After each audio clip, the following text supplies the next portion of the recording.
Aber ik juez a tomar uma decisão que nós podemos eigenlijk não tomar uma decisão, ela bisa que não por tomar uma decisão no caso aqui. E esta bisa que tem diferente opção para nós vai of nós está apelar sua decisão of nós está vai caso civil.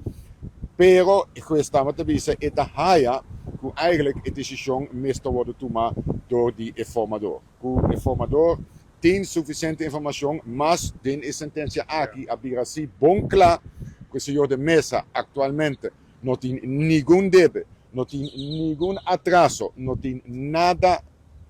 pendiente com o departamento de imposto, que men ISI award bisa vários biar, pero award também juez a poner riba papel que sete caso que ja e agora aqui segundo o juez também a decisão está na ministro-presidente, está na formador, está na senhor Eyman. Nós como equipo jurídico do senhor de mesa lo vai evaluar a sentença aqui seguro,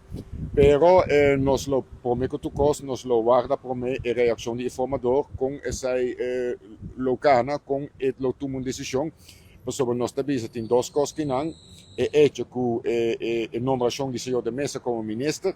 e como cidadão seu direito gewoon uma declaração de imposto de maneira urgente e não tem uma diferença de opinião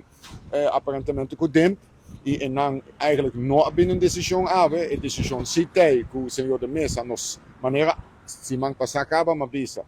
Lota sai na claro que não tem nada que o senhor de mesa tem pendente, não tem nada que está impedir para não vir ministro, nós tursa, a investigação no toma lugar, investigação judicial a sali positivo, investigação de veiligheidsdienst a sali positivo, investigação de moto a sali positivo e outra investigação que me avisa tem enviado mais peso de fiscal, a pesar claro, é fiscal muito importante também, tocante integridade, pero se gente que está full claro, que sei que não tem nada pendente, que estava dois dias ministro acaba, que não tem nenhum problema outro caminho, e não lo por vir ministro, ora não te avisa quem sim por vir ministro.